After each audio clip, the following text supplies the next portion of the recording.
You're listening to episode 282 of the Major Issues Podcast, and in it, we bring back a fan favorite, Tier Factor, to rank some of the best comic book trilogies of all time. The Major Issues Podcast starts right now!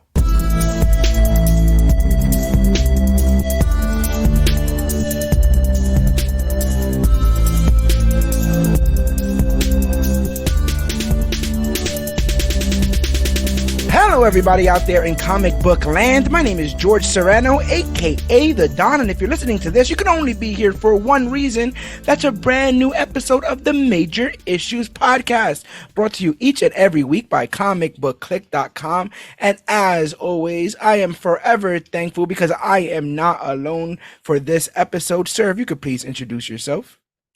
Hey, howdy, hey. I'm Dave, aka The Ball Pit. What up? Dave is here representing the Ball Pit. We're also currently streaming live on kick.com/theballpit1. But if you're listening to this in audio form, you're like, what the hell is that? It is where you can find not only Dave Ball, who does everything as a part of the Ball Pit, gaming, podcasting, but on occasion, even live episodes of the Major Issues Podcast. So go ahead, like, share, subscribe, and who knows? We might just pop up doing a live show here as part of Major Issues. But we had Dave on last week to talk about the nitty and gritty that comes to Guardians of the Galaxy Volume 3. And everybody, because hyperbole is just a thing in fandom, everybody has instantly been saying it is hands down the greatest superhero trilogy of all time. Well, ladies and gentlemen, we are here to decide whether or not that's true by the body's not even cold yet of Guardians of the Galaxy Volume 3, but we will be implementing a favorite here, a Major Issues exclusive Tier Factor, where we use tiers to sort of rank the. You look pretty impressed by the name.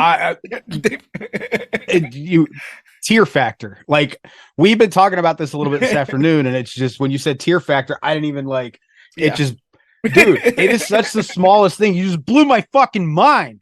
Hey, I'm a X's and O's guy, but I can't do anything past that. So, Tier Factor, we're doing another episode of Tier Factor. We've done this episode before. We did the Phase 4 MCU antagonists before. We've done cinematic Batman villains before, but this one will be tackling superhero trilogies. Before we get into the meat and potatoes of this episode, some news, some scuttlebutt, some stuff making its way around the internets that I'd like your take on, Mr. Scuttlebutt, that's a good word. I like that word. I'm using it constantly.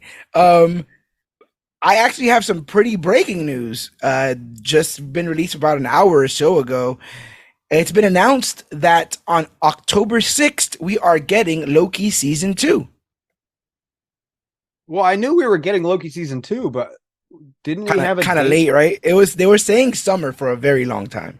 Yeah, that's what October will give them plenty of time to get rid of anyone who might be problematic in Loki Season 2. Oh, no. I'm not saying that's why it is. I'm just saying. No. See, this is the fucking problem.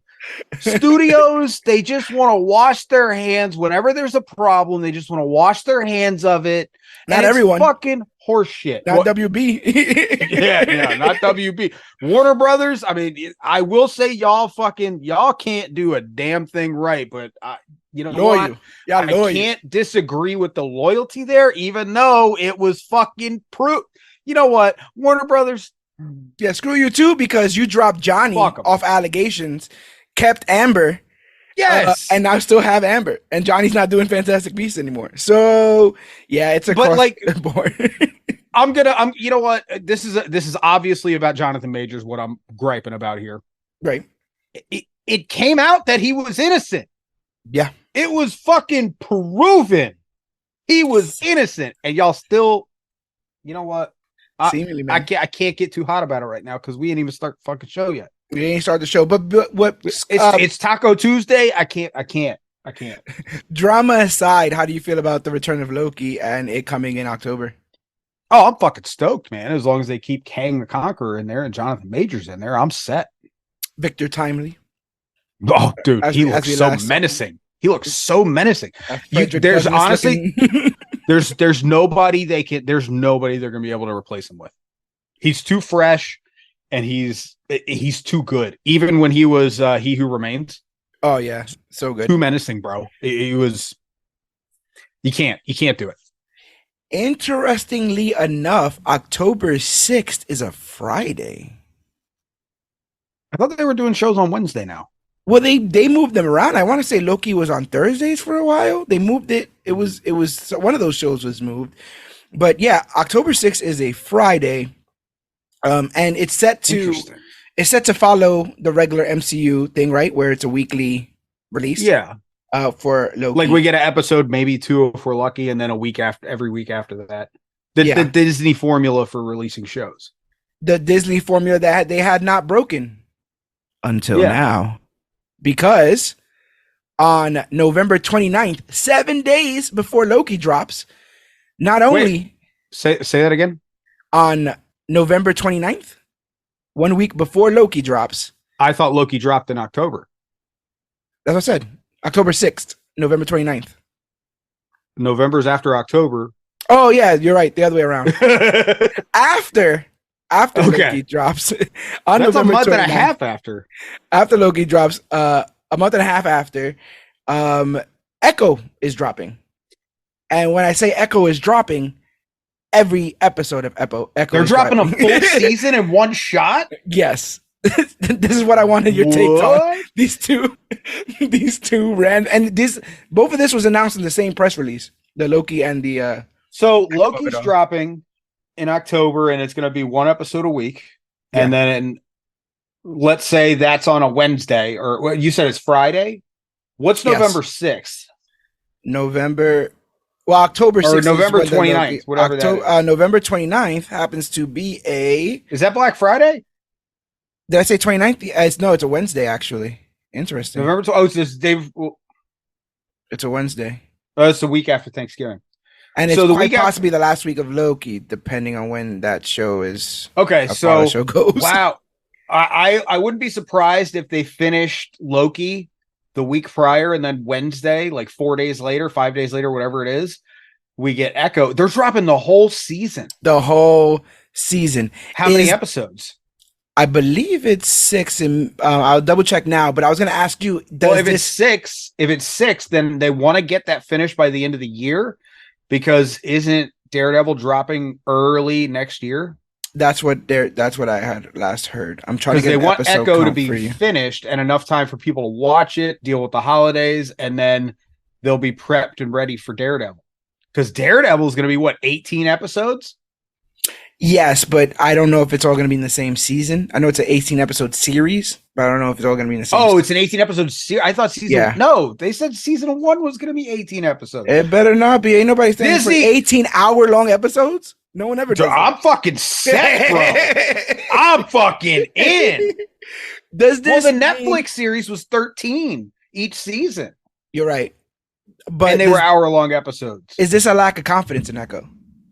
Do they not think people are going to stick around every week, or is this just No, because it's not that. I mean, a very popular character. I mean, you see people, not the most popular character by any means, but very popular.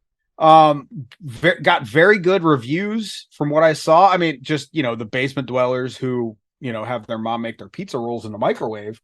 They didn't like her, but I was a fan. I didn't know much about Echo before Hawkeye came out. Fair. So it's just something I didn't know about, but I enjoyed the portrayal on TV. I don't think it's a lack of faith. I think it's we want to rush to get these things done by the end of the year, so that way everybody has as much content as they can have this year before we get into next year, which next year is going to be a big push for shows, because we've got Daredevil, which also has the return of Punisher. We've got Armor Wars.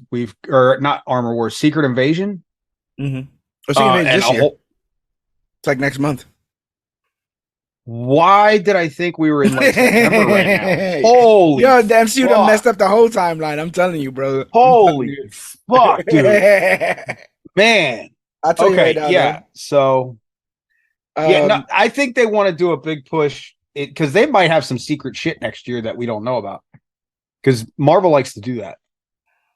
Yes, I agree. I think. What do you think about it? So I very much wondered why we were getting this show at all, to be honest. And this is not even a knack on Echo the character.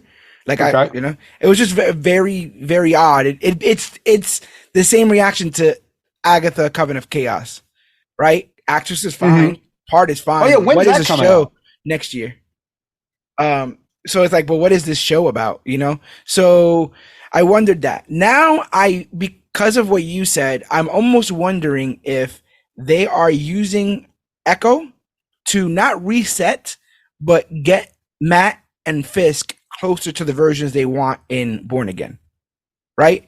Because last time we saw Fisk was in Hawkeye, and last time we saw Matt was in Spider-Man. Yes. No, She-Hulk. She-Hulk. Yeah. So they got some work to do in She-Hulk. He did the old slut strut afterwards. Yeah, Walk of Pride, the Pride Stride. Stride of Pride. I feel like we got some work to do to get him from where he was with Jen to getting him into his own show. So they might be using Echo a bit for that. I hope it does well. I'm all for the representation. Maya Lopez, Latina. I hope it does well, but I'm very interested in general to see what. Obviously, there's been some shakeup. There's been some shakeup with Jonathan Majors. There's been some shakeup with Bob Iger coming back. There's been some shakeup with quality over quantity. We've been hearing. So they're reshuffling their deck. To what end? We don't know. But we also know that they're going full steam ahead on a bunch of production, and we know that because Seth freaking Rollins has been spotted on set. Of Captain America: New World Order, which is also rumored to be undergoing a name change. No. Why? I bring you the good and the bad. That's a good name. Yeah, but then you would think like new world order. And maybe it's not a new world order anymore. Only the wrestling fans get it, bro. Like let it happen. Let it happen to you. How do you feel about old Seth FRANKLIN Rollins showing up to that's a joke because at one point he was written on a card like that. Instead of Seth freaking Rollins, it says Seth FRANKLIN Rollins. Love that so much. Seth FRANKLIN Rollins. His middle name is now Franklin, and yes. You cannot tell me otherwise. I'm a big fan. I do love him on screen as his character on TV in wrestling. Mm-hmm. Very curious to see how he's going to do in a live action movie or like a big picture. Yep. And we also know that MCU and Star Wars is kind of the foot out the door, right? Like that's people start doing that kind of stuff to kind of be like, hey, by the way, I'm also wanted elsewhere. So pony up the door. Yes. I'm going to have to go. But like, I don't know, man. The Rock ruined Roman's chances. So that's what, that's true. You blacker Adam.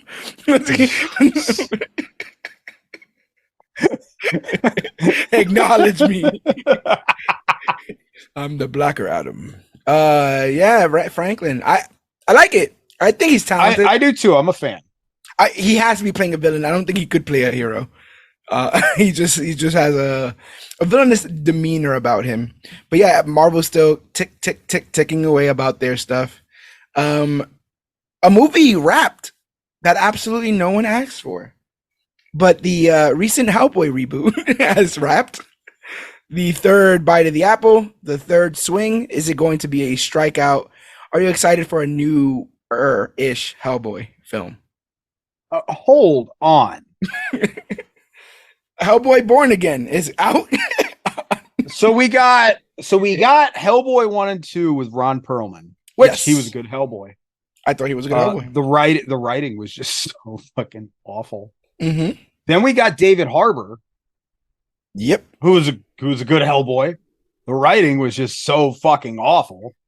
Freaking rough, man. So who's this new Hellboy? The new Hellboy is Jack Kesey, who you may know from he was in Deadpool 2. He played Black Tom Cassidy. He was in Ray Donovan. You used to watch Ray Donovan, right? Yeah. He played Butch. I don't know who that is. He might not have been in a lot of episodes, but literally in one. He was in one episode called Lake Hollywood. I remember him as Black Tom because he made such a big deal. It's like, you killed Black Tom. Yeah, there's a Trey Songz movie called Blood Brothers that he was in. I don't know if you are familiar. I mean, I guess my question for the new Hellboy reboot is why? Fucking why? Is it why? Because that's the natural question. Like, why? Yeah, but like, wait, hold on. Let me ask this: why? I didn't think. When you asked the first question, I didn't even think that the second one was coming up. But it seems like a natural progression of questioning. So, okay, let me rephrase. What for? I'm of two minds of this because when Hellboy 2 came out, we were a couple years into ComicBookClique, and to be honest, I didn't get it. I didn't get Hellboy. I was vaguely entertained by the films, but nothing I'd rush back to go see. And I really wanted to get a kind of inkling of the character, so I found a Die Hard, and I literally had them on the show, and they spoke to me, and then they recommended some books, and I went and did a deep dive on the character and stuff. And he's kind of like a nonchalant Scooby-Doo. Like his adventures just pop up anywhere. They're anthology. They get called in because they're the BPRD. They get called in to come to a house and exorcise a ghost, and he'll show up and he'll be like, "All right, I know there's ghosts here. Come out. Don't make me pull out the gun. Come out. All right, guess I'm pulling out the gun." Like he's like always over it, and it's always a random ass adventure. The movie that they just did in 2009 was a coverage of a story where he finds out that he is the descendant of like King Arthur or something like that. And even then he's like, I guess. Like that's why Hellboy's fantastic, because he's not mopey like he was with the David Harbour one. He's just over it because it's been his whole life. Well, the David Harbour Hellboy was like kind of him as like a brand new, because he still had his horns and everything. Yeah. So it was like almost like an origin story. The one with Ron Perlman, he was just like over it. Yeah, he was like Riggs and Murtaugh combined from Lethal Weapon in the fourth one though. I'm too old for this shit. Yeah. So that's where he was at. But the David Harbour one, it was like the origin, so it was new and all that. So I just. So what I mean to say is that I just want to know, what purpose does a third installment of Hellboy, or a third iteration, not even installment, it's just the fourth installment, third iteration of a live action Hellboy with an unknown actor whose best role was when he got shot in the face by Josh Brolin in Deadpool 2. Yeah. Why? What studio is making this? I will tell you right now. Is this Warner Brothers? No. No, though that does sound right up their alley. If this is Warner Brothers, it makes fucking sense. It's being made by Millennium Media, Dark Horse Entertainment. Aren't they a subsidiary of Warner Brothers? They better not be. Doesn't Warner Brothers own DC, Vertigo, and all those extra comic book? Yeah, but not Dark. I don't think Dark Horse. I think Dark Horse is. Hang on a second. Let me see. You said Millennium Media is owned by anybody? I do not. I'm not good at reading this, but I don't see that it's owned by anything. So, okay. Millennium Films, he's been with the firm, and it's the parent company to New Image Inc. Okay. So who owns New Image? So they've done the Expendable series, apparently. Hitman's Bodyguard, more Expendables. Yeah, no, I knew about that. The Mechanic, Undisputed series. Okay, all right. I just if this had anything with Warner Brothers name on it, you over it. 100% would just understand what was going on. They also did Deep Blue Sea and Anaconda. Okay. So the thing is, like, I feel like this character has not been done justice yet. to the extent that he deserves. Which is why they need to stop. But I don't know if necessarily just rebooting the machine all over again is what we need to do. No, what they needed to do was get some fucking writers who got fired after phase 1 of the MCU to write these fucking characters. Yeah. Maybe you were thinking that because Hellboy is actually in Injustice. And Injustice is DC and it's made by NetherRealm, Warner Brothers, all that jazz. So he's in a Warner Brothers game, seemingly. Hellboy is. But the last thing here is that when you hear next week's podcast, the Arrowverse will be officially done because The Flash drops its final episode next Wednesday on May 24th. Do you have anything to say about the Arrowverse while we're standing at the grave? Do you have anything you want to pour one out for anybody in particular?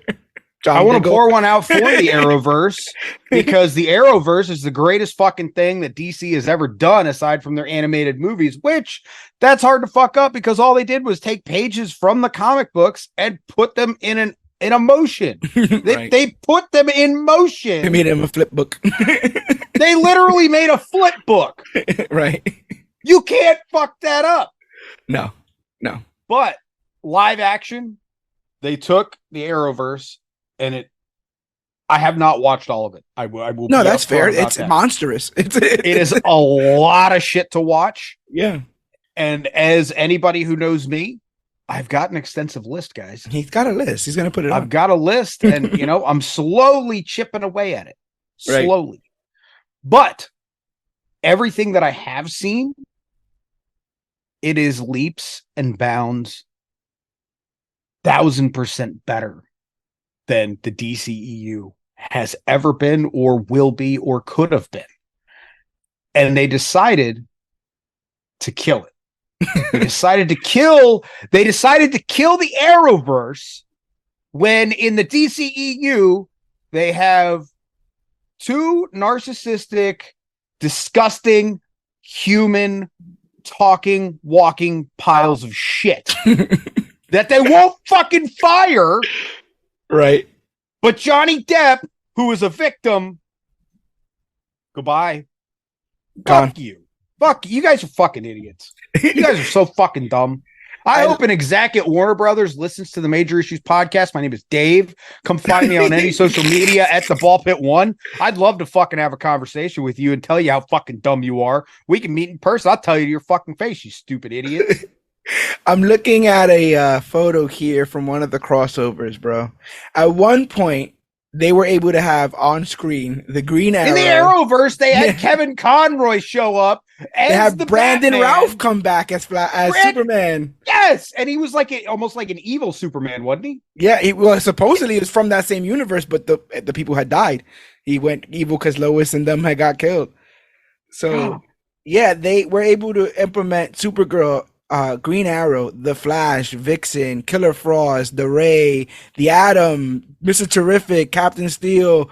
If you think about later on, Martian Manhunter, all the Legends of Tomorrow, like all 500 of those guys, White Canary, Batwoman, Black Lightning, a Stargirl, like the Justice Society of America, the Outsiders, like they were able to do something that I didn't think ever would be done. This is as close as to their animated sort of universe as it's ever been. And it's funny because you're right.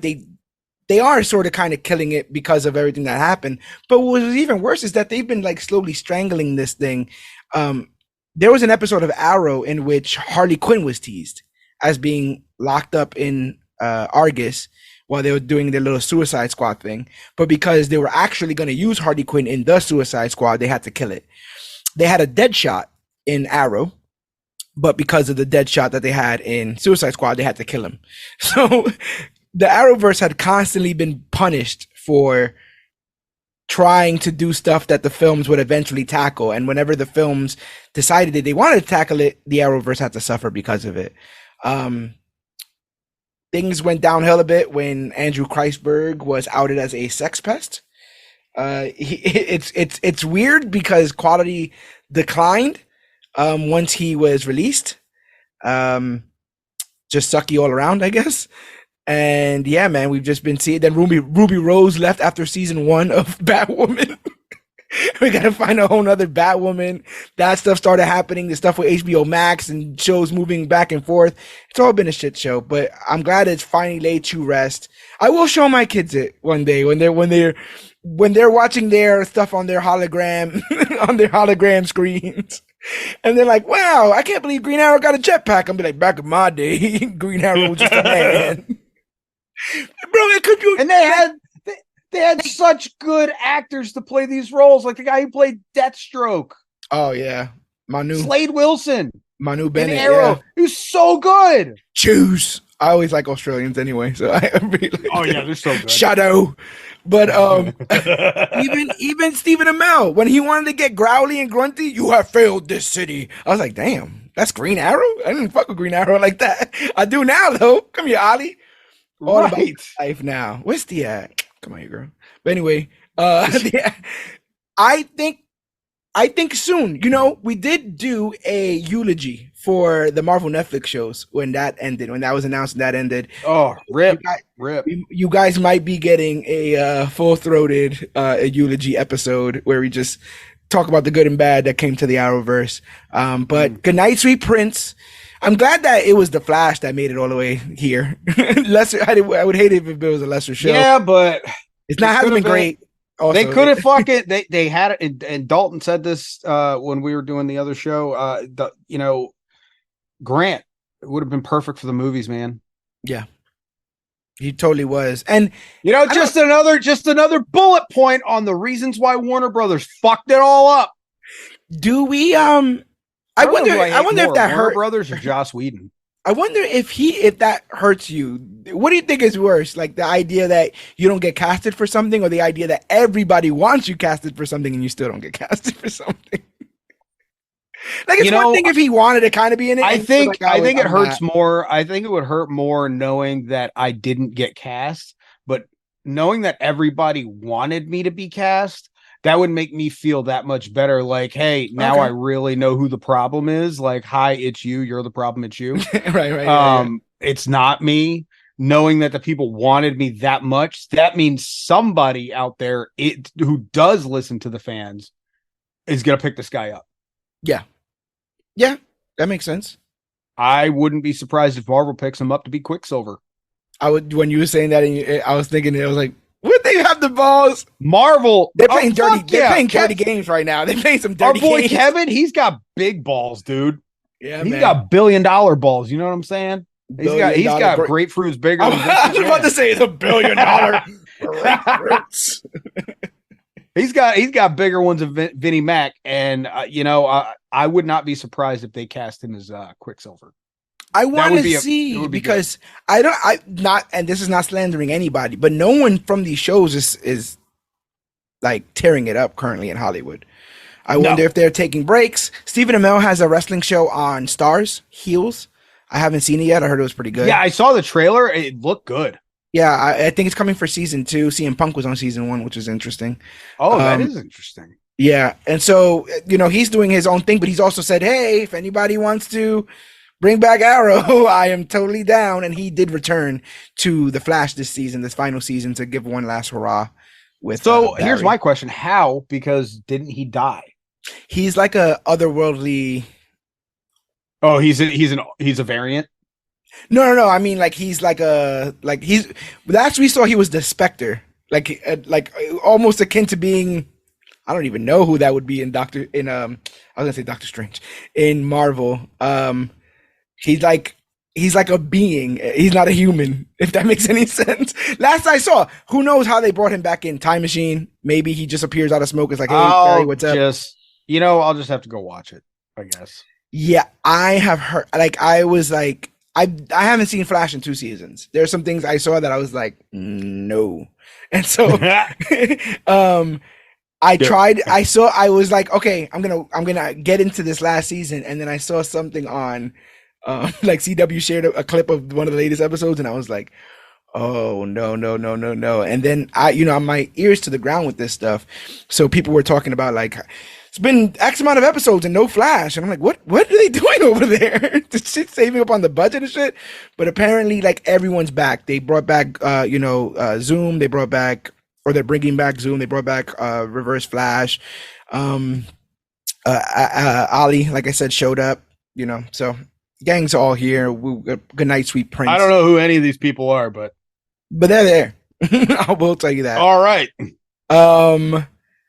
But yeah, that's all I have as far as the news is concerned. Are you ready to argue about some trilogies? Yo, let's fucking argue. I'm hot. And by the way, I don't know if you heard my comment earlier. I don't know who I hate more, Joss Whedon or Warner Brothers. I was just about to say, wouldn't it be funny if Warner Brothers hired Joss Whedon and I forgot about the Justice League?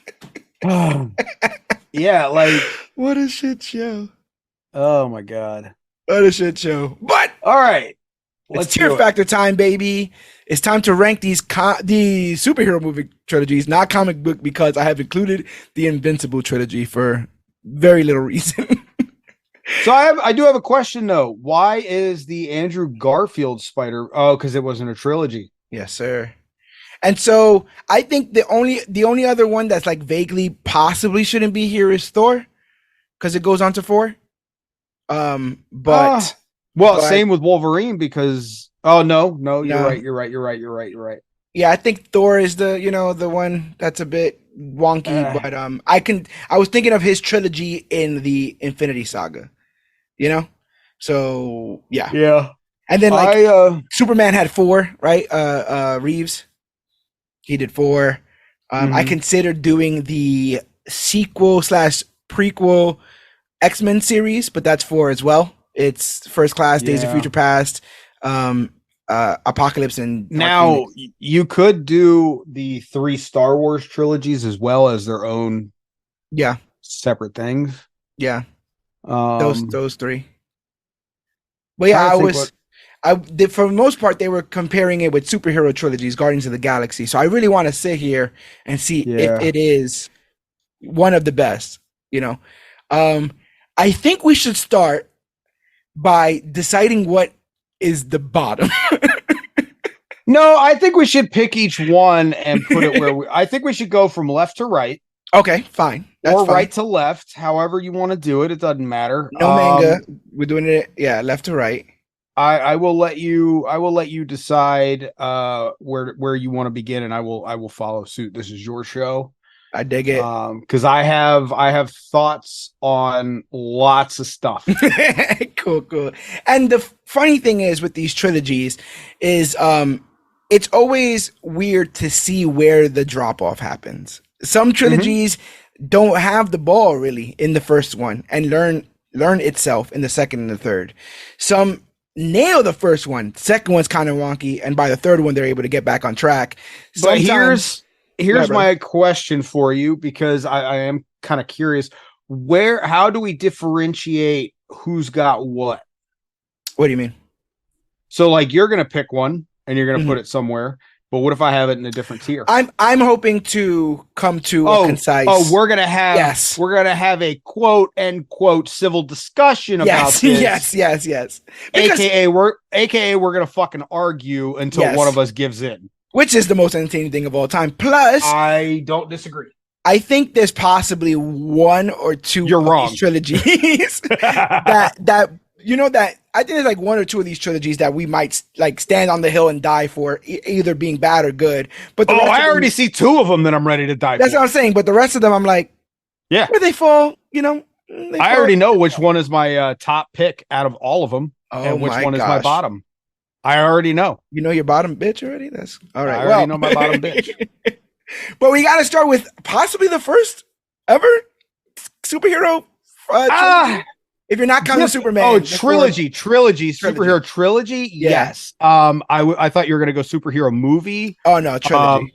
But definitely not the first superhero movie, and definitely not the first Marvel superhero movie, because a lot of people seem to forget the very old 1970s, 1980s Captain America movie that was absolutely god-awful, atrocious. I would rather drink rancid dumpster juice than sit through that again. We reviewed that for 4th of July once. It is god so awful. Bad. It is so god bad. awful. I can't express, like, people think they know what a bad comic book movie is now. Like, no, they there's don't. some really, really They're bad fucking ones out spoiled. there. Yes, yes. And one could argue that we were spoiled because we were given the Blade trilogy. What an amazing actor, Wesley Snipes, playing Blade, the vampire hunter, the Daywalker, if you will. Not all perfect films. I think Trinity is absolute dog shit. It had one saving grace. Trinity? Triple H? Yep. Ryan Reynolds. Vampire Pomeranian. That wasn't on the bingo card. That was not on my bingo card. Yeah, so these movies, they made money. The first one's released in 1998, second one in 2002, third one in 2004. In total, the franchise has made $204 million. Oof. Doesn't seem like a lot today. No.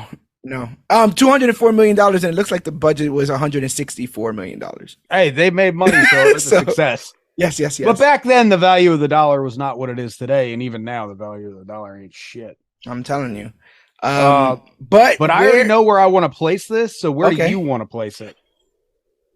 Part of me wants to keep it in C. It could possibly go higher or lower, depending on how you feel about it. I want to put it in C. That's where I'm sitting. But if you have an argument above or below, I'm down. I do. I would put it in B. Okay. And here's why. Blade 1, let's be flat out honest about all of it right now. Okay. Some of that acting was god awful atrocious. Yes. Just fucking but this movie was so good because it pushed all the limits for a Marvel superhero on a live action screen. This is one of the, so prior to this, we had the Batman movies, which after Michael Keaton left, it was dog shit. Right. I like me some George Clooney any day of the week, but dude, if you're listening, what were you thinking? Right. Prior to that, we didn't really have much in the way of superhero movies. But prior to that, we had the 1984, I want to say, release of The Punisher featuring Dolph Lundgren, which was just so spectacularly bad that it deserved its own rewatch. Yes. So Blade 1 raised the bar for superhero films. It set the table for Marvel to actually think, because this movie made money, because it wasn't marketed as a Marvel or superhero movie. There were a lot of people that didn't know Blade was a Marvel character. That's true. Until later down the road. They just saw Blade, a vampire movie. Let's go see it. Not realizing it's a Marvel Comics character. And it was produced by Marvel Comics. Exactly. This movie was good. It was really fucking good. I even think the bad parts of the first one are campy. Oh, like, absolutely. They don't read to me as like terrible. They read to me as like low budget, which is not necessarily, that has its own charm in its way. Like the scene when they're in the tomb and they're putting the blood in the thing and it goes through the whole concrete graft thing. That CGI was so dog shit. Yeah. Oh my! I could do a better job, and I have a hard time with a Word document. I still need to talk to Clippy every now and then.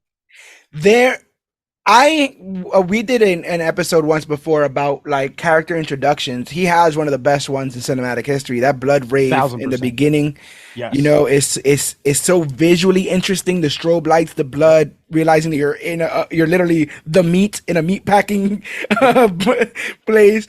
And then come on, some motherfuckers want to ice skate uphill. Like that's one of the greatest cinematic lines. It's so good, but this pushed that boundary for us, and it set the table for what we could have if the right people with the right amount of money came in. And I would like to say that this trilogy alone set the table for the MCU, because they saw it double its money and they said, you know what, we may have something here.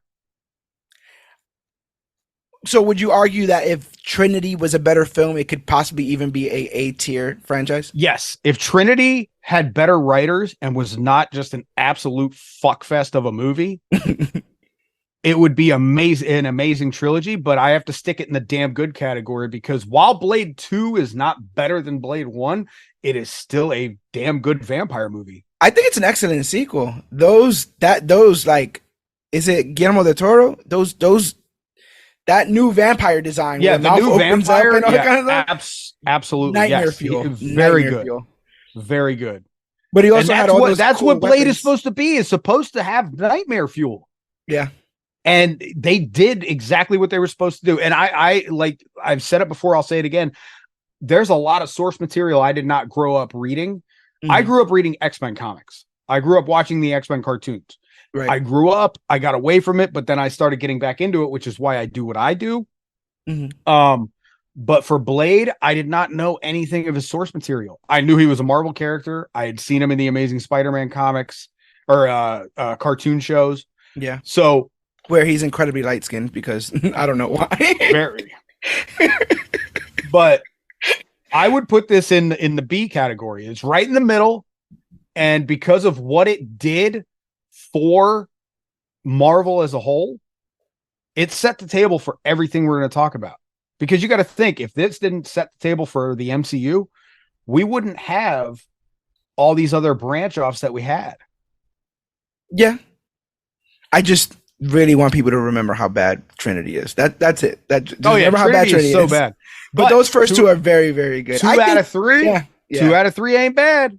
2 out of 3. 2 out of 3 ain't bad. I have a feeling we're gonna have at least similar thoughts on this. The Captain America trilogy. This is A or S for me. Possibly just S. The only reason why I hesitate even a bit, and it's a very stupid reason to put this at S, is because the third one feels mostly like an Avengers film. I agree to a point, but if you look at the comics, Civil War is exactly that. They just took that storyline and made it based around Cap and his story with Bucky. Mm-hmm. And they used. What if they made it? What if they called it Iron Man Endgame? They wouldn't do that. But I'm saying, like, you had Tony from almost beginning to end, right? It's his story. He ends his arc. Like, it would feel it is an Iron Man movie, but it's also full of a bunch of other. Like, we got Spider-Man in Cap's film, right? We're doing a whole Black Panther origin in Cap's film. And again, I'm the guy with the Captain America shield, the chair, that cosplay as the guy, Met Stanley. I don't really love the guy. I'm playing devil's advocate in this. So I pick S, and because from start to finish, they kept true to the story of Cap and Bucky, which is what this was about. A full arc. A full story arc, despite having all the other Avengers. Okay. All right. Look at Winter Soldier. Yeah. It was a Black Widow and Captain America movie. And yeah, Falcon gets introduced. And the introduction of Falcon. So your argument for Civil War is moot. Do you what do you think is the weakest of the trilogy? Obviously, weak when you're an S tier is like 90, 99, 99, 99, 98. You know? So what do you think is the weakest? You don't want to slander Cap. No, it's not that. It's not that. Joking. That's a loaded question, because if you look at all of them, I'd have to say the first one. But you can't even say the first one because that was the origin of Captain America. So it had to be the weaker one to tell that story about how he became who he was.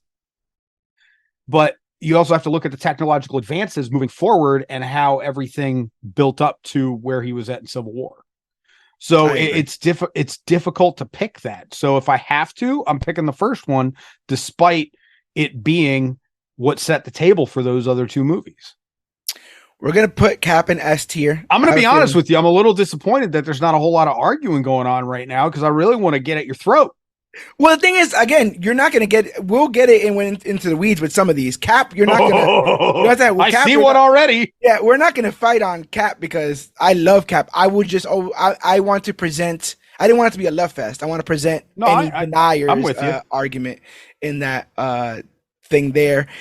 The Guardians. I think we should do Guardians last. Because it's the most. I agree. We're gonna because I can tell you right now, Wolverine's gonna piss me off. So Guardians will at least be on a lighter note for me. Okay, similar to the to the Captain America trilogy, we have the Iron Man trilogy. I'm gonna go first on this one. Go ahead, brother. I'm putting that in damn good. I agree. God damn it, George. I do, because I don't think that the second and third are strong at all, in my opinion. I think the first one deserves to be in a museum. I think the second and third are entertaining.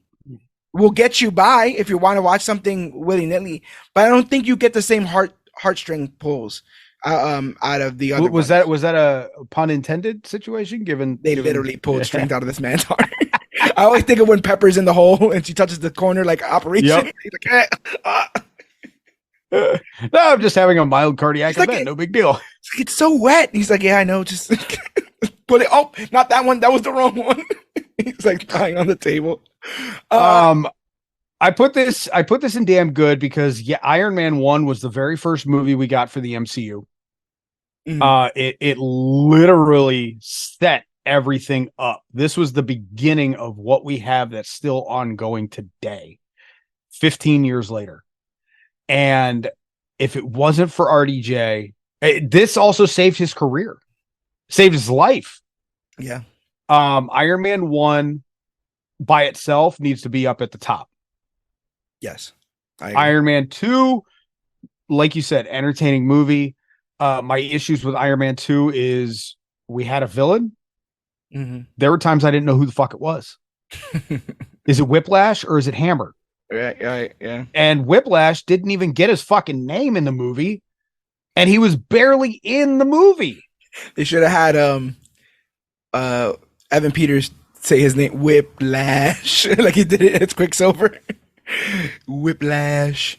You're right. You're right about that. And then Iron Man 3, good entertaining movie. The story was a little wonky, and I feel like there was a different story arc they could have used instead of the Extremis. I do like Guy Pearce as a bad guy. You don't see him in a role like that too often. It's just, I feel like he would have been better served as the out and out villain from the beginning. Yeah, and my biggest thing with Iron Man 3 is the Mandarin is such a huge villain in the Iron Man comics, and for them to just chop it up and camp it like they did, we all love Trevor because he's an actor. But I did not like the use of him in that role, and I really wish that we got if we had an actual Mandarin that was, headed up the 10 rings and all that stuff, and it was the guy behind the guys that took him, then I would have been like, oh my God. Iron Man 3 is the first solo film to break $1 billion for the MCU, right after Avengers. Did it really? Yeah. 1,215 million. Holy shit. Iron Man 3? Yeah. Wow. Yeah, Iron Man 3. But again, it came literally off the heels of Avengers. That was the film right before it. But it took now I'm looking at it, the MCU took a whole year off. They did Avengers, took a whole year off, and then literally almost to the day they dropped Iron Man 3. But yeah, I think it's damn good. RDJ you can't do nothing wrong with. It's very similar to Ryan Reynolds. Like, he just seemed born for the role, so effortlessly entertaining in the role. I think 2 is incredibly stuffed when you consider, like you said, the Hammer subplot, the Senate trying to take the suit, the poisoning of the heart thing that he's going through, the father's secrets element, Where's Waldo diorama thing, Black Widow showing up and whether or not he's good enough to be an Avenger. It was a lot, man. It was a lot of stuff. And Pepper's the CEO of Stark Industries. Yeah, there was a lot of stuff going on. I had a lot of questions that never got answered, but you know what? I'm not the one writing the fucking movies, so here we are. And you would think, if you saw the end of Iron Man 3, that would be the perfect end to that character, right? He does the whole, like, I don't gotta be whatever, and he throws it into the ocean and stuff, and then, nope, Age of Ultron comes, he's still got another one right there, he's back at it. Well, to be fair, he's made a Legion. He was trying to build the Iron Legion so he could retire. Yeah. It just didn't fucking work out. 100%. And in this universe, anyway, being prior military, Iron Man 3 is basically like one of the most military movies of all time. It shows veterans being used and abused through, scientific stuff. You know what this was? This is Iron Man versus the VA healthcare system. Basically, he's got PTSD for the whole fucking movie. Battle of New York PTSD. He's and fucking what is it? AIM. They're the fucking VA, and they're just fucking up vets left and right. You know, take this injection. Oh, okay. But on top of that, this is why the Trevor thing pissed me off so much. Because he was so good when he was in the Mandarin role. Those Mandarin videos are eerily, bone-chillingly eerily similar to Taliban propaganda, to things that we've seen what it is shown a million times.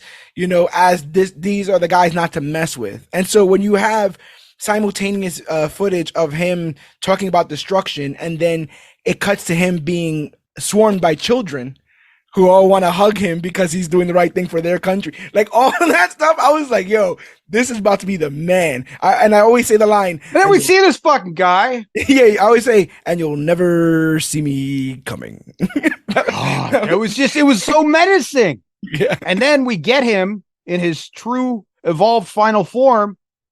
My name's Trevor. I'm an actor. I'm an actor. What the fuck is this shit? More in Shang-Chi, and where he's set to show up in Wonder Man, so that's fantastic. Is he really? Trevor. Yeah, more of Trevor. Oh my god! Because Simon Williams is an actor. I'm excited, but oh my god, they've already shown footage. He's got the hair. He's got the Lebowski clothes, like in Shang-Chi. Oh, Jesus Christ! So it's all there. We talked about Blade being one of the front runners, but another terrific trilogy in our timeline is the Sam Raimi Spider-Man trilogy. Another one which I would also say has a weak third film, nowhere near as bad as I think the other two. Would it be too punerific to make this amazing? It would, because I'm not even close to that. Really? Maybe we find here. I'm a New Yorker, bro. You mess with one of us, you mess with all of us. Hey, oh, hey. Hey, oh, hey, I'm walking here. Oh, my favorite Spidey New Yorker line is, do a flip. I am going to put the Raimi trilogy at flawed. Ooh, talk to me. So, we all know that the third one is the weaker of the three. Yes. And they rushed to get it out.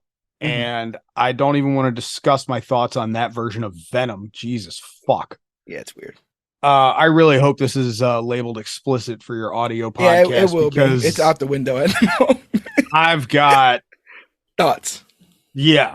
So let's talk about the toxic relationship between Mary Jane Watson and Peter Parker. It's rough. It is so rough. And this motherfucker slaps her in the club. He does. Like, I'm not okay with that. He tries to get with Gwen Stacy. At which, look, I'm all about breaking up and going to find your rebound gal. I'm with it, you know? Mm-hmm. You know, if I broke up with somebody and then, you know, Gwen shows up and she's like, oh, hey, Dave, what up? You know what I'm saying? Right. But it just... But I think similarly to Blade, where I wanted to put it at flawed and you convinced me damn good, I think that 1 and 2 are too good to be dragged down by 3. Think of Alfred Molina. See, here's where we differ. Mm-hmm. Spider-Man 2, outstanding. Okay. Outstanding. Loved it. Mm-hmm. My favorite of all 3. Popular opinion. Spider-Man 1. It's what, a 2-hour and 5-minute movie, something like that? Possibly, yeah. About 60 some minutes of that movie, we don't even see Spider-Man. Yeah. We don't see Spider-Man. We don't see the title character of this movie. And then when we do see him, we only get like 3 or 4 scenes with him. Yeah. It's not a Spider-Man movie. It's Peter Parker and the origin of Spider-Man. Which I understand that's what a lot of first movies do. I get it. I'm with it. I understand it. it wasn't that good because he's over here all boo-boo lipped about some fucking girl who doesn't like him because she's got a boyfriend, and he's over here like, oh my God, I like her so much. And he's just not taking the fucking hint. Let's put a very toxic movie about terrible toxic trilogy about relationships and friendship. Because, like, you know, Willem Dafoe is the saving grace of Spider-Man 1. So while I put it at C, I will listen to your arguments to move it up to B. So I think it's but I'm not guaranteeing that I will accept them. That's fair. So when I think of Spider-Man 1, that's who I think of. I think of Willem Dafoe. I think of choose, you know. I think of and deliver us from me. Finish it, you know. Finish the prayer. I think of that. I think of that last fight with them fighting in that weird place where the debris, where Peter's face looks like an old underwear. It's just got all these holes in it and it's ripped up across his face. He's bleeding. He was kind of dorky. That's basically the Peter Parker, right? That's the whole makeup of that guy. Right.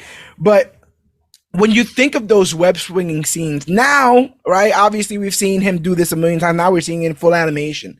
But in 2002, like seeing Spider-Man web sling in 2002, that through New York City, that was kind of sort of amazing. No pun intended. No, that was intended. Like I said, I'm the one who has always said that the relationship parts of this is probably the worst parts of the entire trilogy. But I don't even argue that, like, the first two villains are not only the best two in like Spider-Man films, they might be like top two of all time.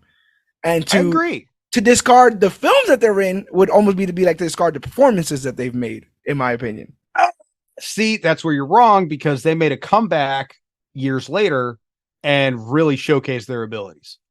But it was greatest hits from the concerts they've done in this trilogy. And that's fine. They did it on a better stage. And I will tell you this, Willem Dafoe did it probably a little bit more magnificently than he did at the first go round. I won't necessarily argue that, but I will say that as a front runner for this type of trilogy, one of the ones that finished, like in its time period, I think it's at least on par with the Blade trilogy. Trilogy, yes. I believe it's at least on par with the Blade trilogy. Like, you look at both of those films. I can agree with that. So you want to go? Let's go damn good. And I'll also go damn good. Once this goes up, like once we have everything there, we're gonna start seeing who's to the left and right, and there might be some possible moving around there. You were talking earlier about the first film in Cap not being the strongest because I had to lay a foundation. I feel like no other trilogy had that situation figured out the best than the Dark Knight trilogy. I think Begins is the weakest, but I think Begins is the weakest because it had to do all the homework so that when 2 starts, it just starts and never has to stop. It just runs 500 miles an hour because you know who Gordon is. You know who the DA is. You know who Batman and Alfred are. You know Gotham City already. And they're able to go 500 miles an hour. The Dark Knight trilogy, to me, I mean, it is perfect, right? It is? Or no, it's not. Let me hear it. Babe, is it me you have a problem with, Dave? All right, let's start with Batman Begins. All right. Scarecrow. I enjoyed him. Right. But he didn't get, and he wasn't, I needed him as the main villain. Okay. I needed him.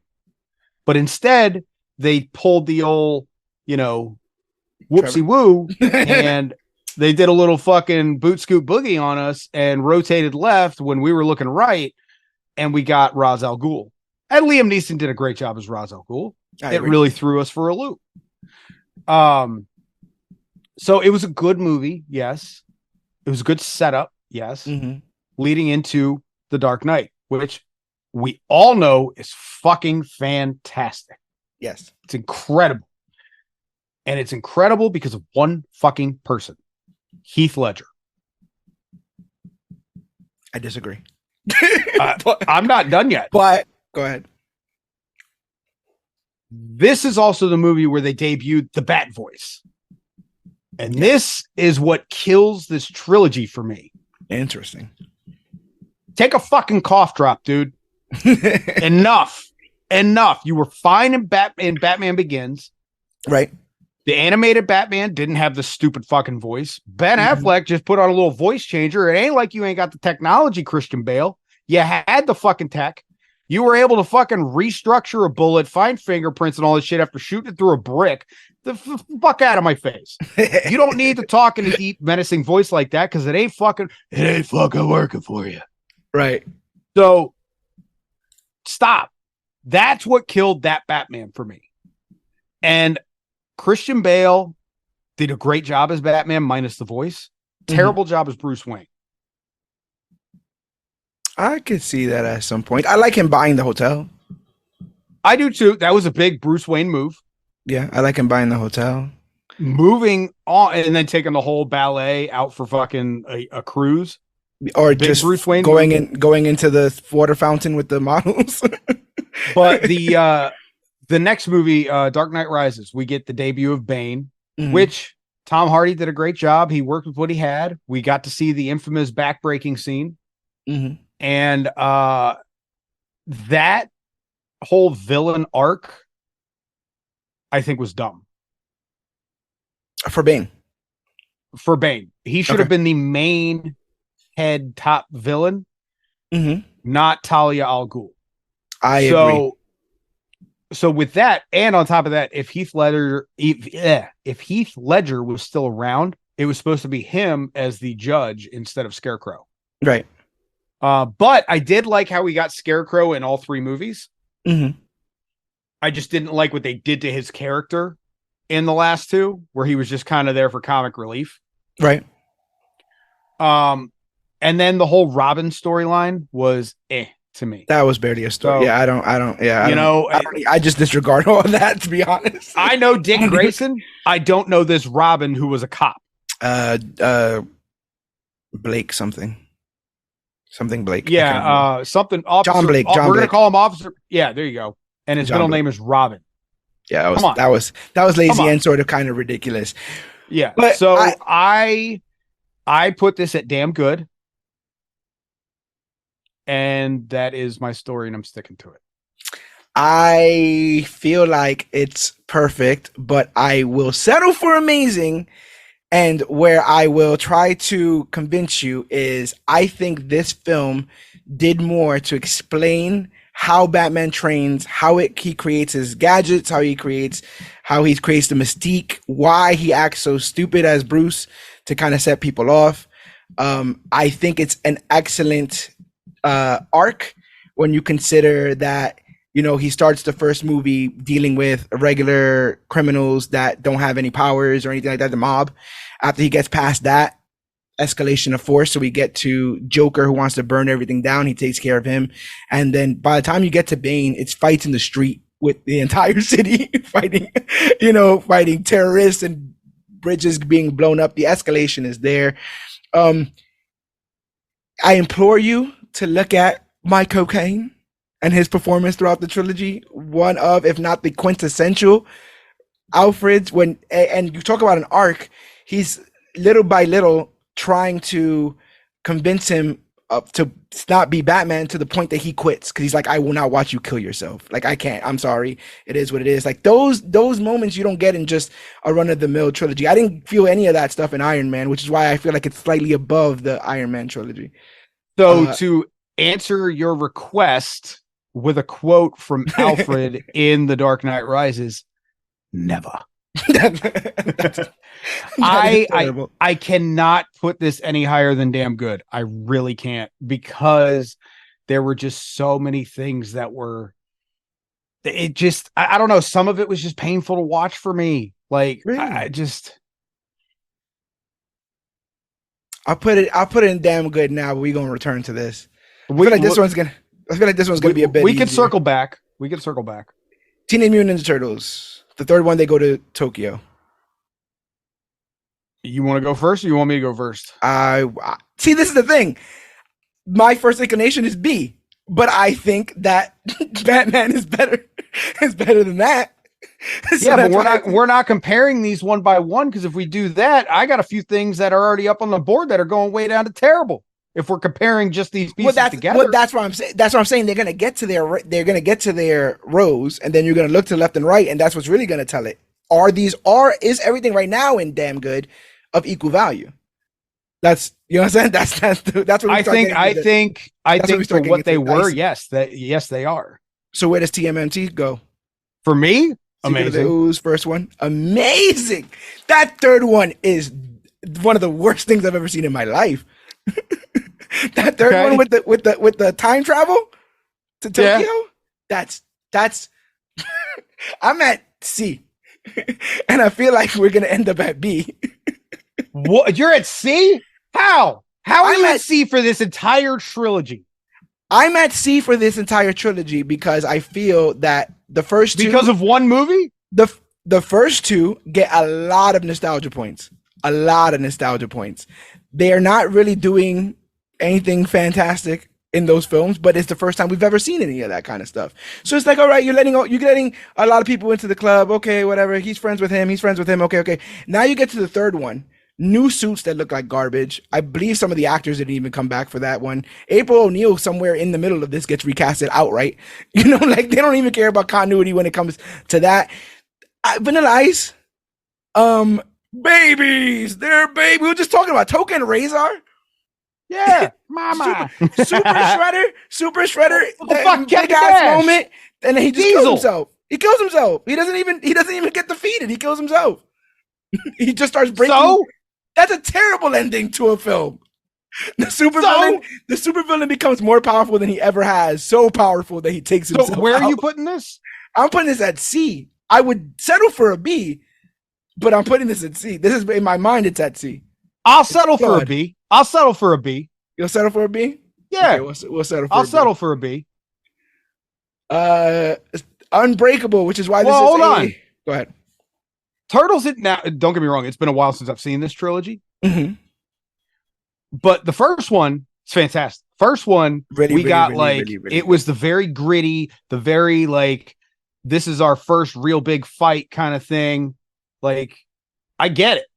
Mm-hmm. That was and they capitalized on that and the success and brought in Secret of the Ooze, where it was just more of it was more pop culture-y than the first one. It was. And arguably one of the most talked about Ninja Turtle movies of all time. Possibly because of Vanilla Ice and Go Ninja Go, but I agree.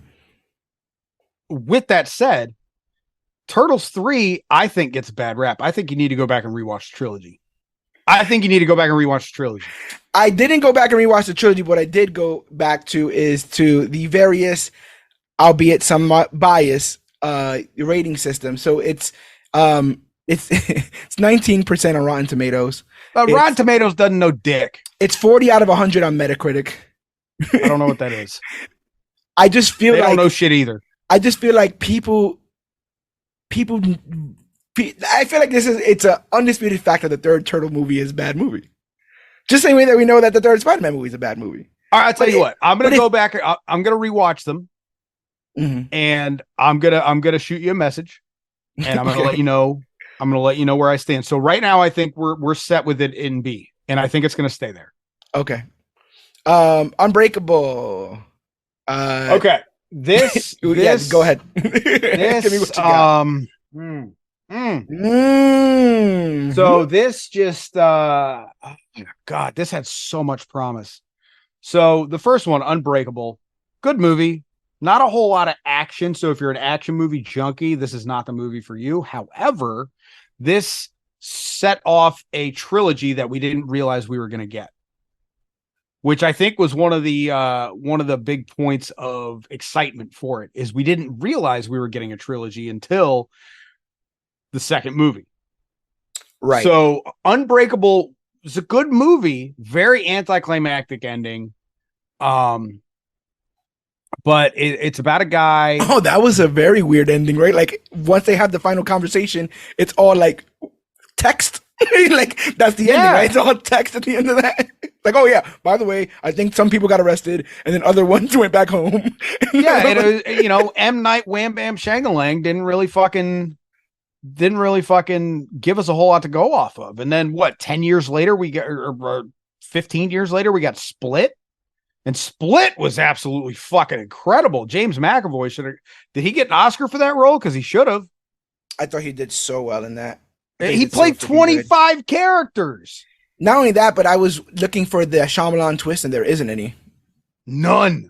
There is none. There's no like, this wasn't real. It was in his head. None of it. Nope. He can really somehow, reconstitute his muscles to be brolic when he wants to be, right. and run like a dog.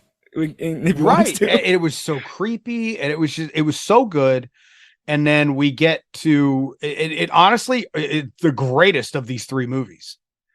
And then we get to Glass, which I was very excited for the final chapter of all this. It was so anticipated. It was so fucking just, the hype was there. And then we go see this movie. It's fucking dog shit. Yes. It was enjoyable as I'm going to go see this movie. Okay, I got the final chapter of this movie, but spoiler alert, they all fucking died. Mr. Glass is bone shattered. Fucking Bruce Willis drowned in a puddle. That was the worst one. Drowned in a puddle. Drowned in a fucking puddle that was like 6 inches deep because his weakness is water. And nothing against dogs, but drowned in a puddle like a dog. Like a dog in the street. And then fucking. Wait, even worse than that, they teased a big third act. Remember? They're like, they're all going to meet and they're going to fight and they never get out of the hospital. Well, what they did was they broke the fourth wall with it and they made it, hey, in the third act, they're all supposed to have a final showdown. So we knew that was coming. They treated it like a comic book movie because all this was based off of in Unbreakable is Mr. Glass owns a comic shop. Yes. And he is basically trying to live out the life of a superhero, but he can't because he can't fucking walk.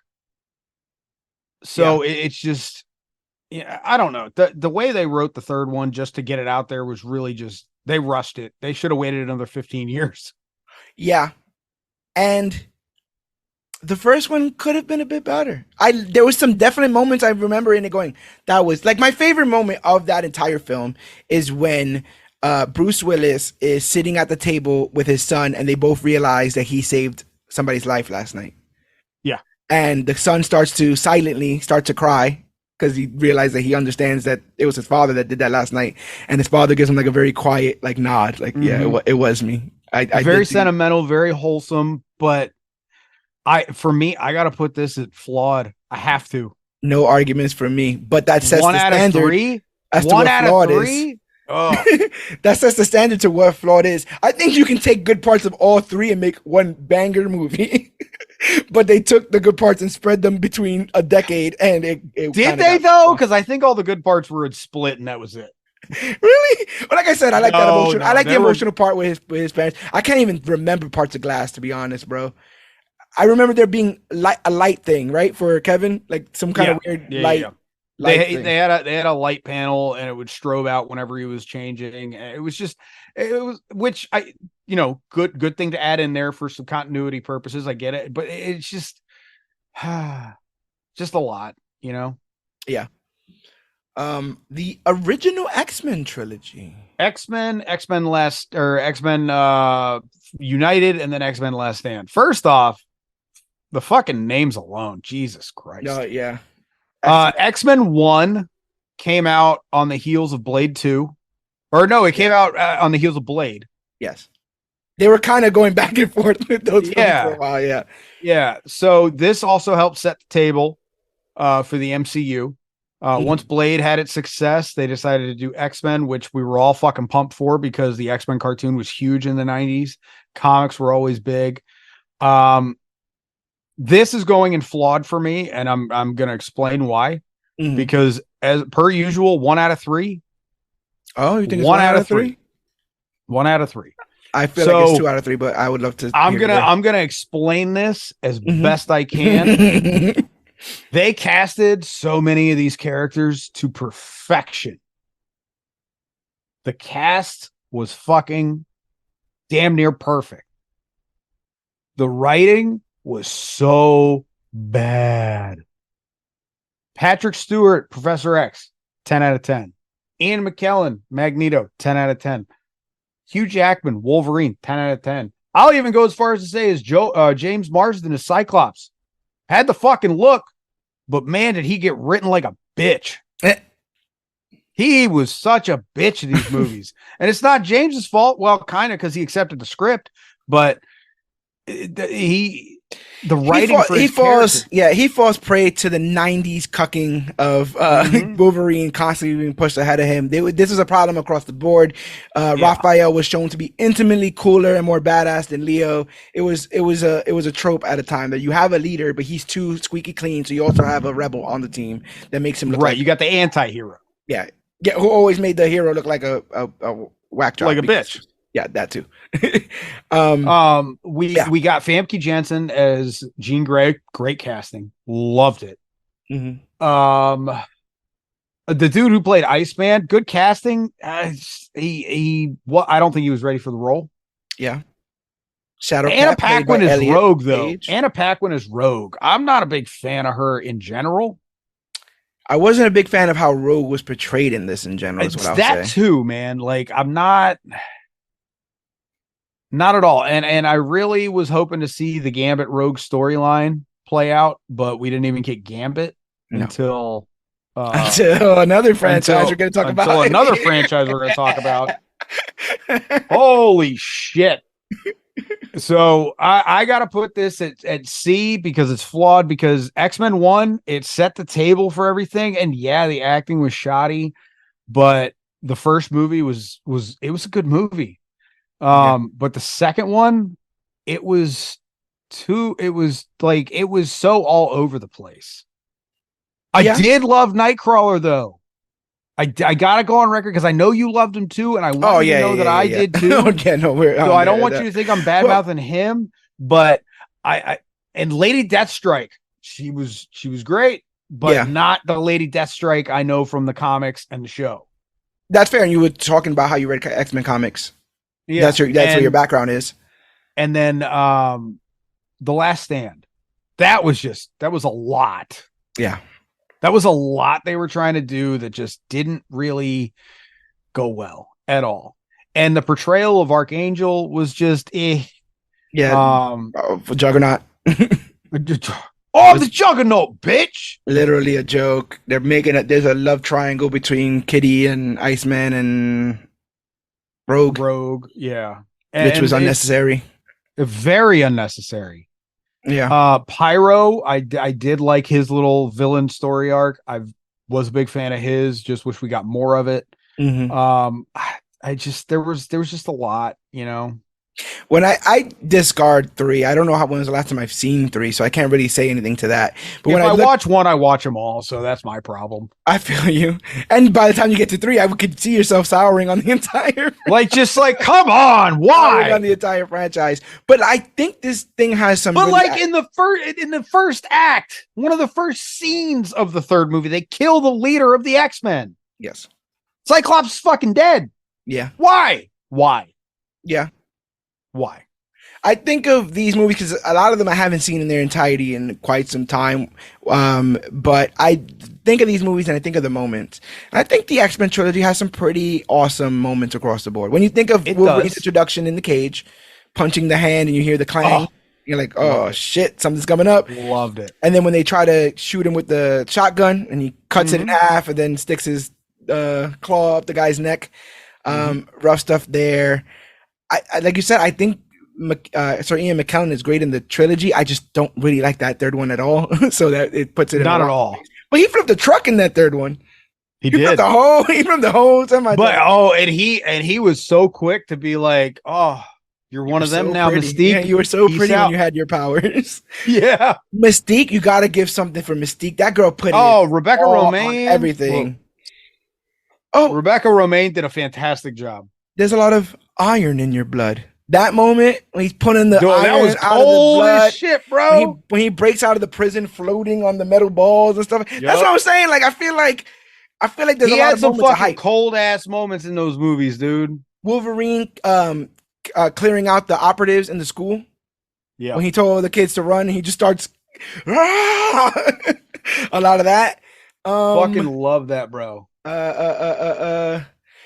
The moment in one where uh uh Xavier is controlling Sabretooth, choking Magneto.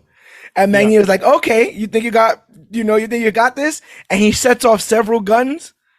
Or he sets off that one gun with the bullet, and he stops the bullet, and he's like, go ahead, choke me. It'll kill that guy. And I don't think I can stop the rest of these guns. So you're gonna have to make a choice. And he lets go because he's like, I can't win this. Like, fucking awesome. I'm trying to think of what else. Stryker? Brian Cox's Stryker? That was good. He was. With treating his son like crap. Yeah. That I really don't got anything nice to say. Oh, 3, I got something nice to say. Kelsey Grammer. Yeah, Kelsey Grammer as Beast was an excellent. Like I said, excellent casting choices throughout pretty much the whole thing. He was good as Beast. I wish we got to see. I just love when we got to see him in action in that final fight scene, and he was just like this well-mannered, character, and he was like not an angry bone in his body, but the minute the shit hit the fan, he was like, I'm gonna fuck these guys up. Yeah, turned into a monster. So you want to say flawed? I want to say I'll move it up to damn good if that's where you're headed. Well, I'm saying I think damn good is going to be a battle royal at the end of this because I don't disagree, and I'm totally down for it. The Thor trilogy. So the Thor trilogy. This is where I'm gonna go 1.5 out of 3, and I'll explain why. Thor 1 for me has always been just such a fucking terrible movie.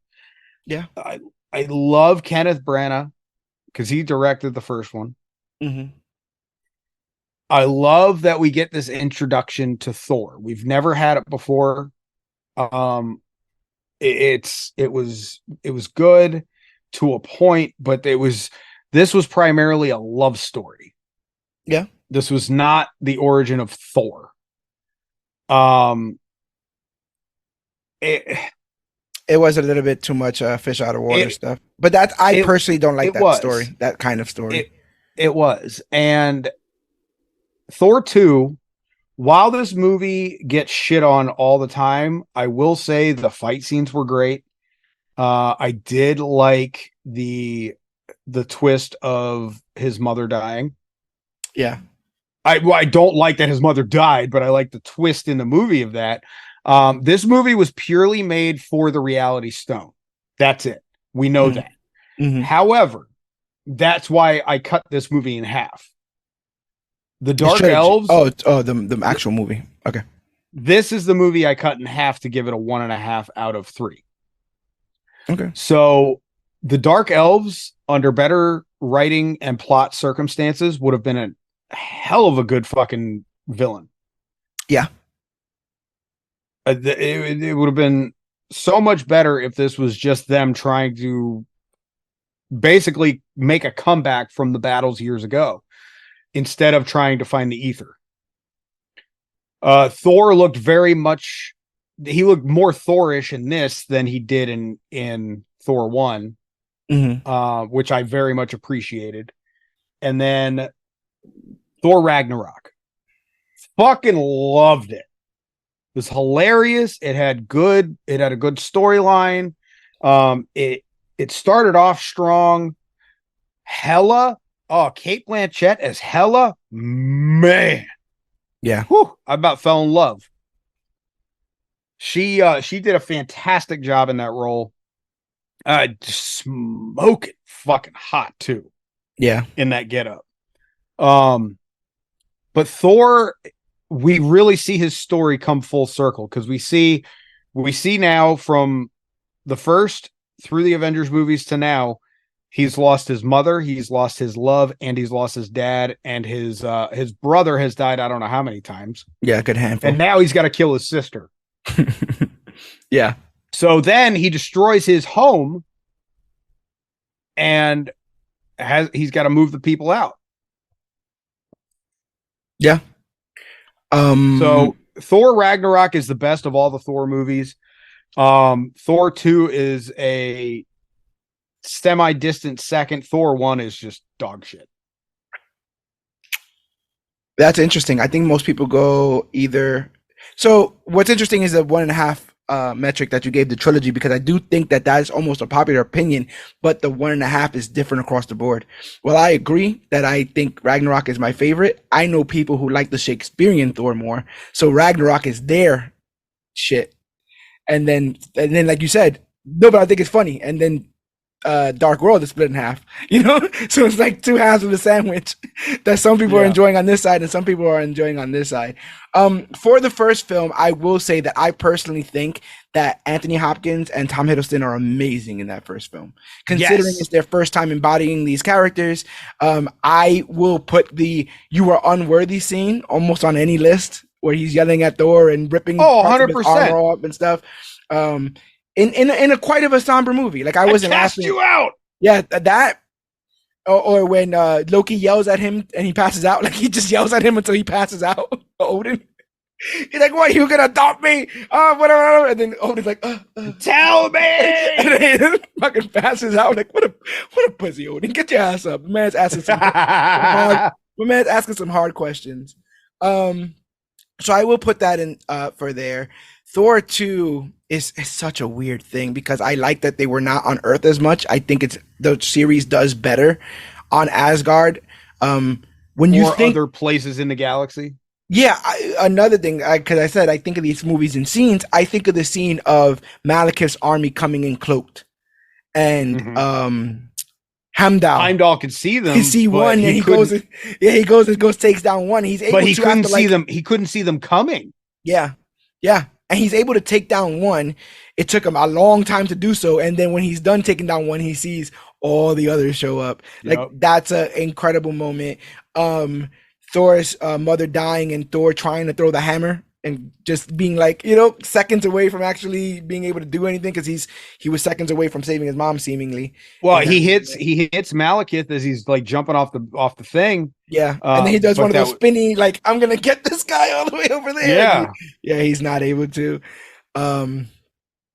Loki's reaction to his mother dying, I think, is a terrific part of that film. I like to see Kat Dennings. While I don't love the love story, Kat Dennings is always a treat. She's always a treat. I really like Ragnarok, but yeah. So what are we saying here? I'm going to defer to you on this and see what you think first. I don't want to put nothing else in B anymore. We might have to. Let's put it in C as a trilogy. I think one could argue as a trilogy. I don't disagree. One could argue that it's not a even trilogy. So I think to be categorized in B, you've got to have 2 out of 3. That's interesting. I always thought it was A, 2 out of 3. I think B is like 1.5, C is 1, and F is like, why did we do this? Well, if we're going by that logic, then we need to move Blade up to amazing. I'll move Blade to amazing if you're willing to move Dark Knight to amazing. That's where I stand on that. I'll happily do it. I'll do it right now. But I need my boy. Let me think about that. Let's knock these last 3 out. This is such a fun, dumb thing that we do on this podcast. It's like all the stakes.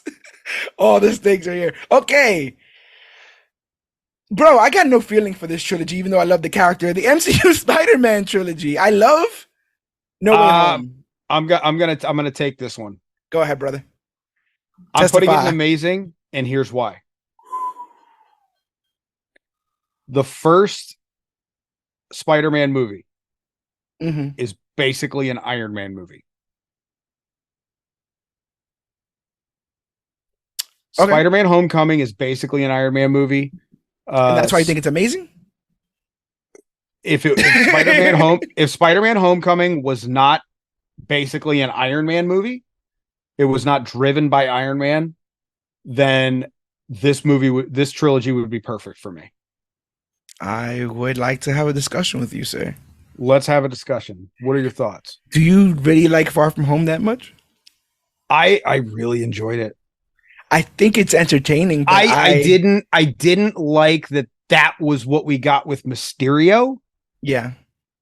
But I also see how they took what he was from the comics, because in the comics, what did he do? He was a special effects guy in Hollywood. Illusions, yeah. This is what he did. He did special effects. They took it, modernized it, and put it to where it made sense for people. Yeah. So I had no beef with it. I guess I didn't like the Skrulls. You know what I think my beef is with this franchise? I feel like my beef with this franchise is it's almost more affected than any other trilogy by what's been going on around it. Spider-Man Far From Home, I understand why, because it came right on the heels of Endgame. But then No Way Home is off the heels of Multiverse of Madness. It's off the heels of any multiverse. It's off the heels of Multiverse of Madness, but no, it's not. It's before Multiverse of Madness. Is it? Yeah. Because Multiverse of Madness, America says America was supposed to be in Spider-Man, and they had to flip it. No, Multiverse of Madness was supposed to come out first. No, that's what I'm saying. America was supposed to be in Spider-Man because America would have been introduced already, wasn't she? No. The multiverse would have been introduced already, which is how Doctor Strange knew so much about it, which is why they had to go back and change some stuff, because No Way Home ended up coming out before Multiverse of Madness because they had to go back for reshoots and all that shit. Okay. So that's why he knew so much about the multiverse in Multiverse of Madness than he did in No Way Home. Okay. No Way Home, for me, I mean, it's the best of all three. We know that. Yes, I will agree. But why is it the best? I'll tell you why. This is the Spider-Man we should have gotten the entire time. Mm-hmm. The loss, the heartache, the pain, the struggle to fight to keep going. Yet we also got the nostalgia points with the past villains and the Spider-Man. Yeah. That's why this is the best Spider-Man movie of all time. However, pause for dramatic effect.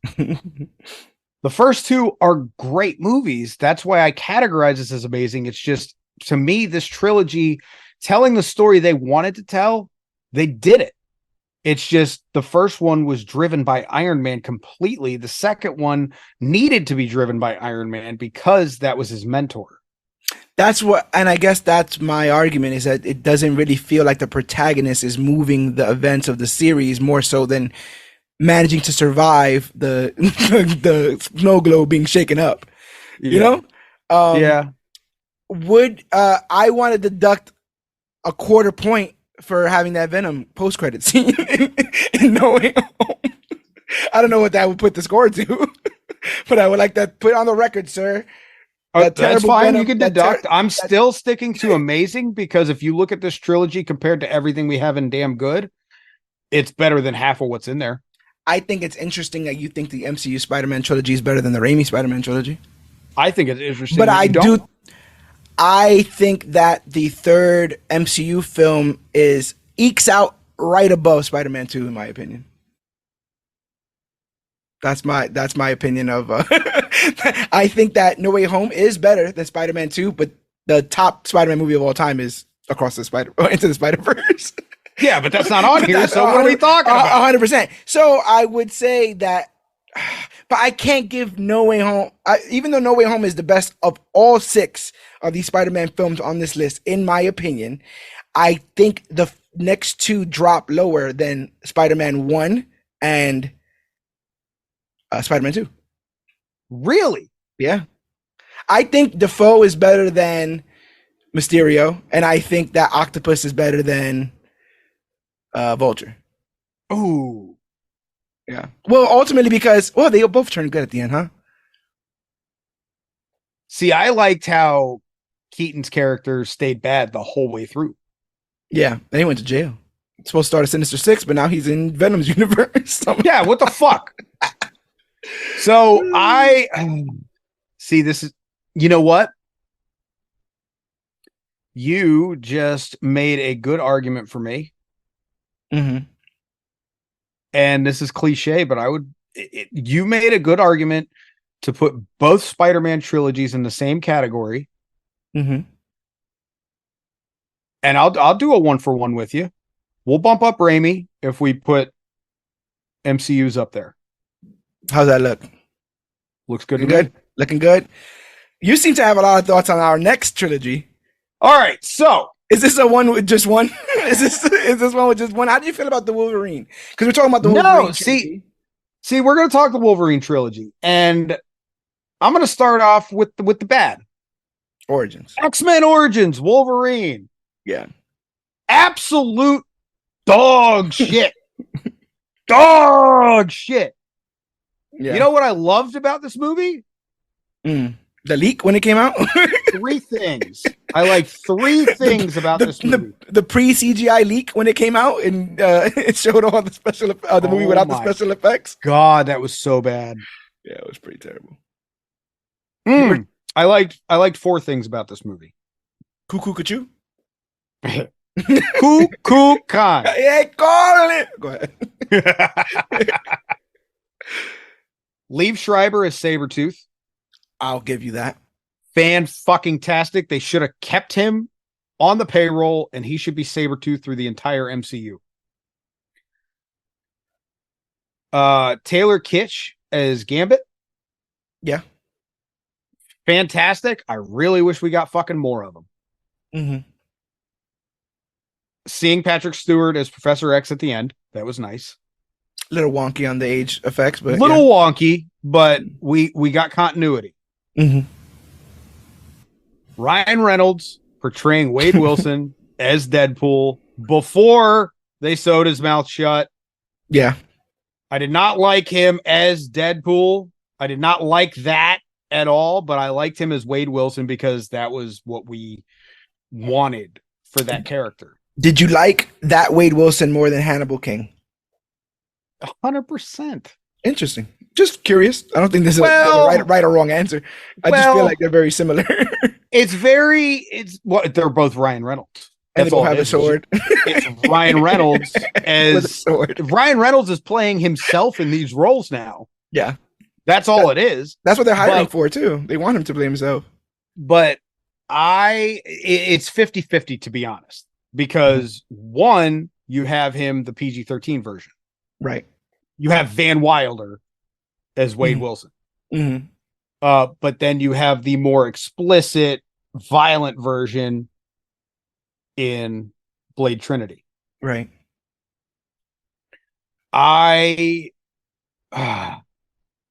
Wolverine. I don't think I've ever heard your thoughts on the Wolverine, so I'm very interested to hear what you say. I see, and I'm in the minority here. I really enjoyed it. I thought it was pretty good. I did too.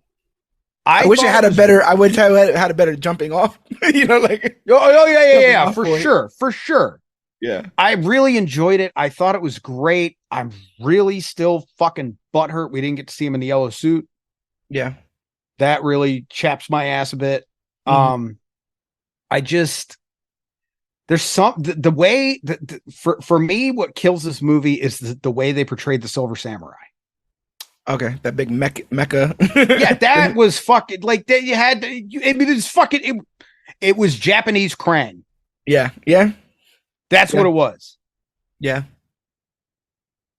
And it didn't do it for me. This was probably the most physically ripped he was, though, for the entirety of him playing Wolverine. Was for the Wolverine. Fucking shredded, bro. Yeah, he's absolutely shredded in that.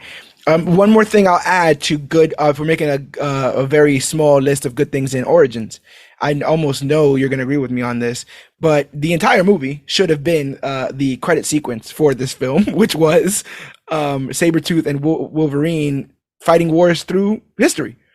We see them fight the Revolutionary War and Vietnam and all this other kind of stuff. We see it kind of go left in Vietnam for a second. He's like, yo, what the fuck are you doing? A little bit. He's like, yo, what the hell are you doing, bro? But that could have been a really cool movie. You know, watching them. Like if that was the origins, that would have been fucking top tier. Just pick it up every decade. every couple minutes. Pretty much like every like 15, 20 minutes, we get a new decade. Yeah. It felt like we get him caught to get the adamantium, and that's where it ends. Yeah. And then the betrayal means more because you sat with them as a team more, whereas... And then you get the second Wolverine movie where we get the betrayal and we get the big fight scene in the fucking lab and all these things. And I'm just like... Yeah, it's a lot. And I guess neither one of us spoken about it, but Logan's pretty damn good. Logan is a fucking perfect movie. I don't give a shit who you are. Does it give more to Origins? Does it even out Origins in your opinion? Fuck no. So where do you see the Wolverine? I am at C. I'm willing to go to B for Logan, but I'm going to B for Logan. Yeah. If Logan was, I feel like we have to be meaner. Nothing is terrible. Yeah, because Logan by itself is perfect, but the other two movies bring it down 2 notches. I agree. Yeah. If Logan was not as good as it was, if Logan was fucking, if Bryan Singer directed Logan, this trilogy would be fucking terrible. If X2 was the first in the Wolverine franchise, I think this would be amazing or damn near perfect. Could you go over the origin with Stryker, Alkali Lake? If James Mangold directed all 3 of the Wolverine movies, it'd be perfect. That's also true. But there's a lot of people talking about Guardians possibly being the perfect comic book movie trilogy. I know you have thoughts. I have thoughts as well. Let me hear your thoughts because I am very inclined to put this at perfect. Okay, so my thoughts are, and this is something that we've even discussed on the incredibly popular Department of the Nerds podcast. So popular. Super popular. Like and the most popular. I can't help but hesitate to put anything at the very top. That's just a reactionary thing that I have, right? Because it's like, it's there. But there's very little argument I can personally have against the Guardians of the Galaxy trilogy. Like, I would be literally picking at straws, in my opinion, because I know how I feel about it. I'm trying to be objective, but who the hell cares? I love these characters. They're my family. And I do think that this is a perfect trilogy. I agree. It told the story start to finish, and it did it in a way that it wasn't overbearing. Yeah. It was done very well. We see the origins of them getting together. Then we see them fighting as a team and building the bond. And then we see them, okay, we're here now and we're going our separate ways. It was start to finish perfection. The only flaws I have are minor character things throughout each movie. And it's not even anything to write home about. It's not enough. In my opinion, we talked about the flaws with Guardians 3. My biggest flaws were with Adam Warlock. Right. Yeah. I got nothing that's stopping me from putting this in perfect. So I agree. So we can put it in perfect. I would like to debate some of this. Obviously, not much of it because it's all set up here. I am willing to say that Glass needs to drop a rung. Because I wanted the gate points for them not having the balls to tell us that this was a trilogy. And then by the time they got us excited about the trilogy, the third one happens to be the worst one. So I think as a trilogy, it's terrible. As individual movies, you can dig what you dig. I'm also saying, you want to drop it to terrible? I think something should be in terrible. And when I look at all this, I think that that Glass can do it without anyone feeling any kind of way. All right, I will agree with that. Okay. I was waiting for a if or a but. No, I am going to throw something out at you. Let's hear it. I don't want to move Blade or Dark Knight. Okay. But I will gift you this. I will drop Ninja Turtles down to flawed. Interesting. Okay.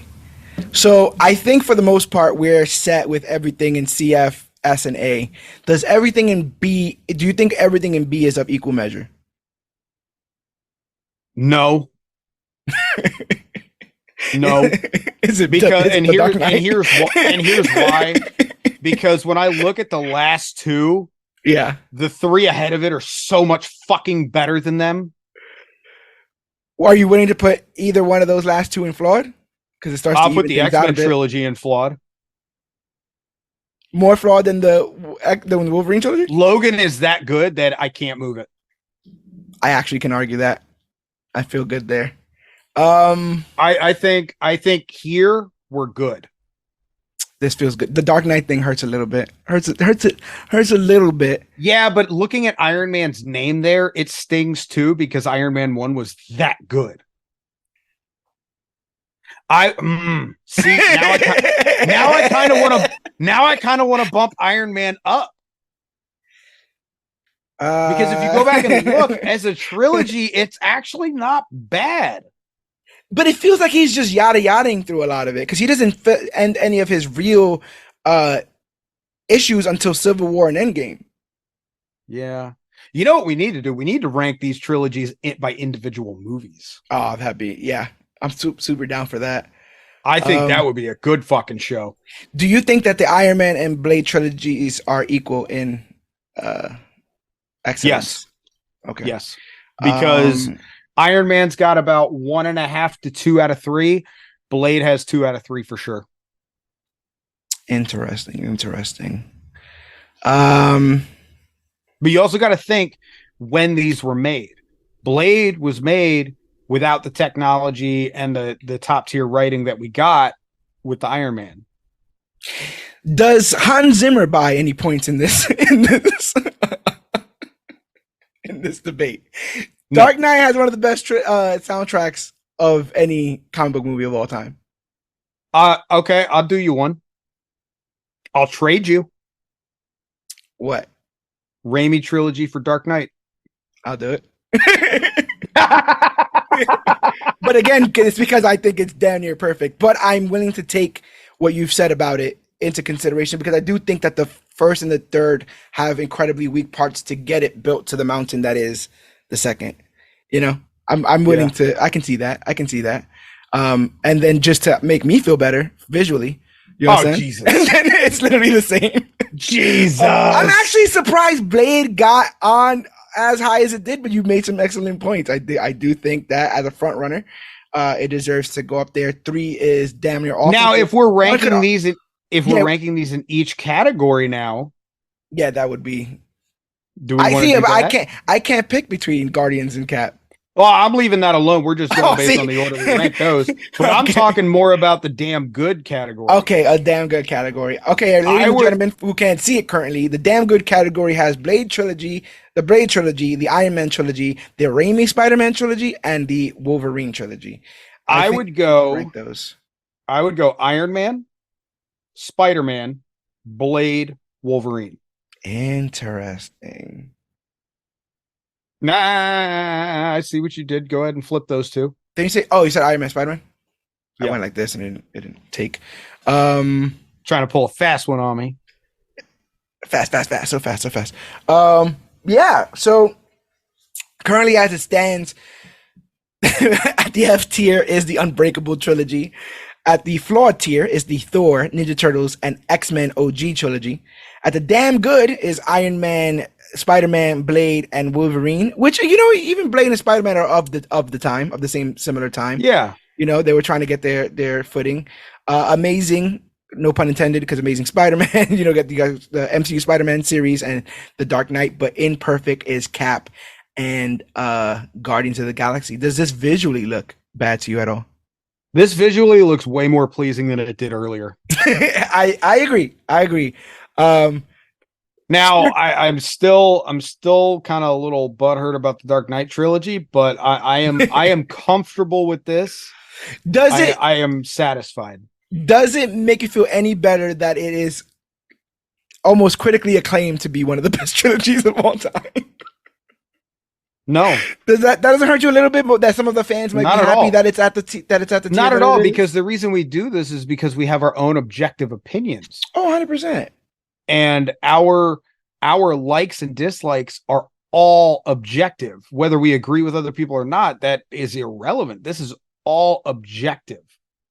And it is subject to the individual making the opinion. So this is true. I don't care what the critics say, because the critics have been known to be absolute fucking hot dog water. This is true. Without the chocolate starfish. You know what I'm saying? No, they're the whole chocolate starfish and the hot dog water. Oh, that's a lot. They're a chocolate starfish dipped in hot dog water. Oh no. They soaked in it for a while. What did you say would have put the MCU Spider-Man at perfect for you? Just curious. Is Spider-Man Homecoming wasn't Iron Man driven? I know Spider-Man Far From Home had to be Iron Man driven because it came right after his Endgame. But spoiler alert. Homecoming, it cut about half of Iron Man out of there. Just half. Yeah. Then it would have been up in perfect for me. Interesting. I like this list. I got some scars. You got some scars. You understand? We kept it all above the belt. Yeah. Everybody's good. I'm with it. I'm actually going to save this.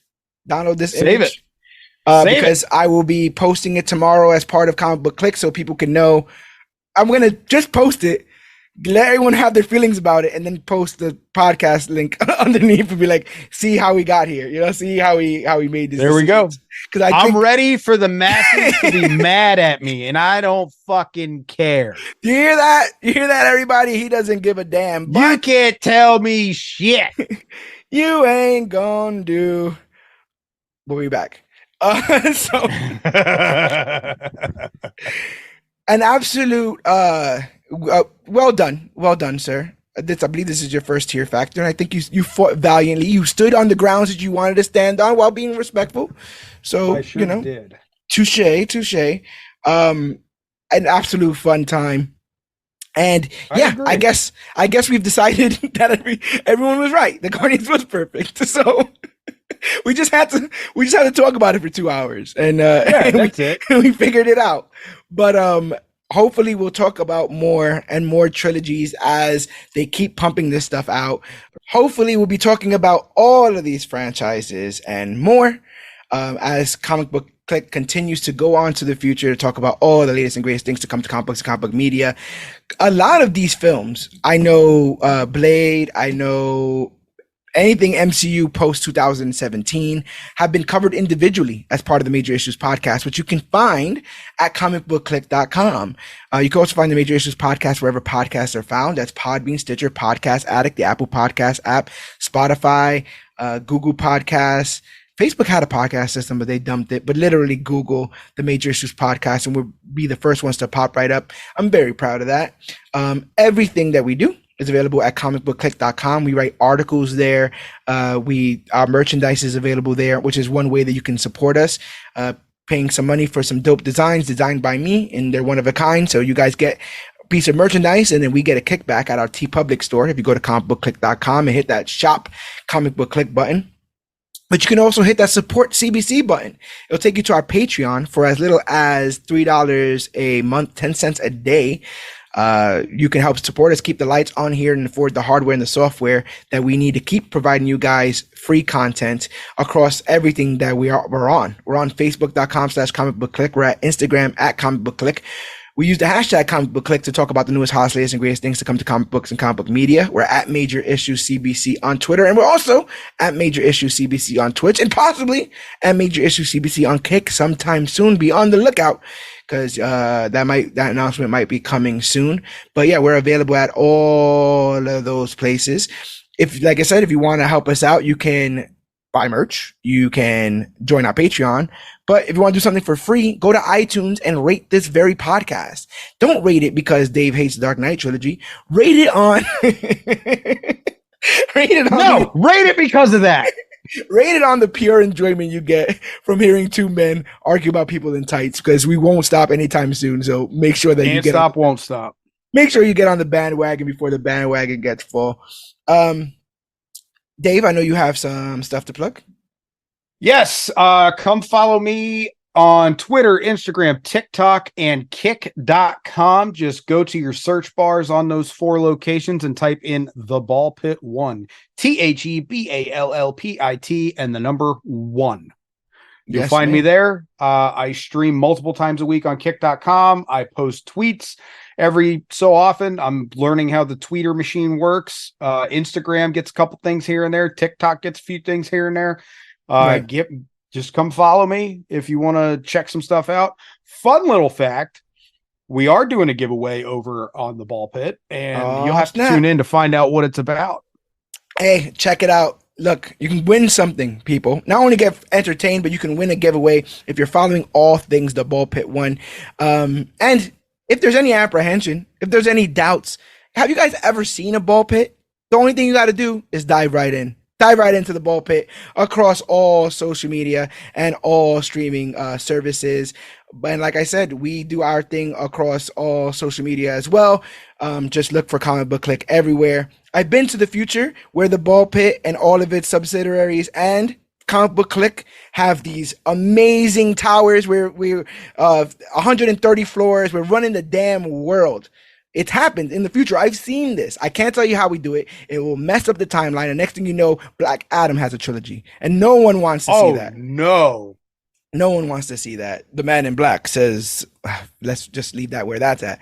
But yes, help us continue to grow. Tell a friend to tell a friend about everything that you've heard here today. Get your friends' ideas on this tier list and see if they will fight you for various things. But it's all love. It's all everything that we do here.